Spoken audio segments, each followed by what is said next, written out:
Bonjour à tous, on se retrouve pour le quintet de lundi, direction l'hippodrome de Lyon-Paris dans la spécialité du galop. J'espère que tout le monde va bien.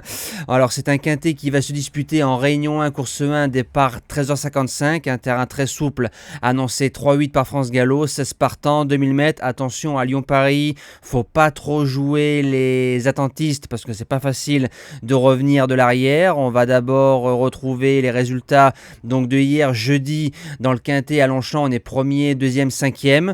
Le course-parcours, c'était difficile du côté de Vichy, avec en plus la pluie, ça a rehaussé la complexité. Par contre, le cheval du jour et le repéré numéro 1 font tous les deux deuxièmes dans leurs courses respectives.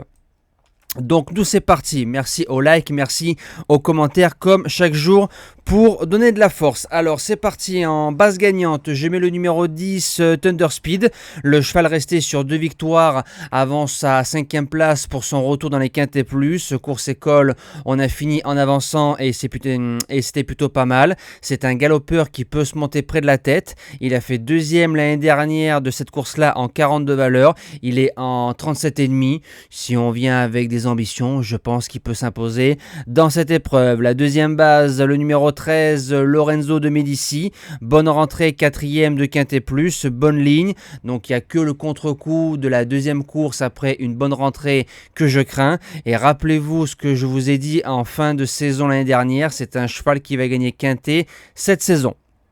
Pour les chances, le numéro 3, Aptique, que j'aurais mis en deuxième base s'il n'avait pas eu une corde numéro 16. À Lyon, il faut faire attention, il faudra absolument démarrer. 2 quintets, 5e et 1er en 38,5.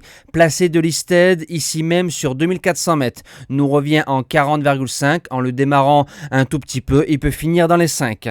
En 4e position, le numéro 14, Alerio. C'est un cheval qui a couru 5 quintets, mais qui n'a fait l'arrivée qu'une seule fois. Donc c'est un peu la mauvaise statistique. Vient de refaire une valeur à Châteaubriand avec les œillères australiennes, un artifice qui a plutôt bien marché qu'on lui remet dans le quintet de lundi, et ça je trouve que c'est bien. Et une belle ligne entre Robigny et Outamaro en 5 chevaux, je l'ai gardé. En 5e position, le numéro 6 Bozio, c'est un gagnant de quintet plus en 42 valeurs, vient de refaire une valeur dans les quintets plus, il a répété derrière du côté de Bourrely, redescend en 39, je valide. En 6e position, le numéro 8 Saint-Hélier, chute vertigineuse sur l'échelle des valeurs, passant de 42,5, sa valeur la plus haute, à 38. Il est gagnant de quintet plus en 41. On l'a touché en base gagnante à 36 contre 1, rappelez-vous, décembre 2022. Et à force de descendre sur l'échelle des poids, tôt ou tard, il va refaire l'arrivée. En 7e position, le numéro 12 Seabreaker. La jument a gagné enfin son premier handicap, elle passe en 37, elle est placée de quintet plus en 38 à plusieurs reprises l'année dernière, été 2023, et sur le parcours c'est 2 sur 2, première et deuxième. Attention, et j'ai laissé une petite placette pour le numéro 2 Morphewan en bout de combinaison.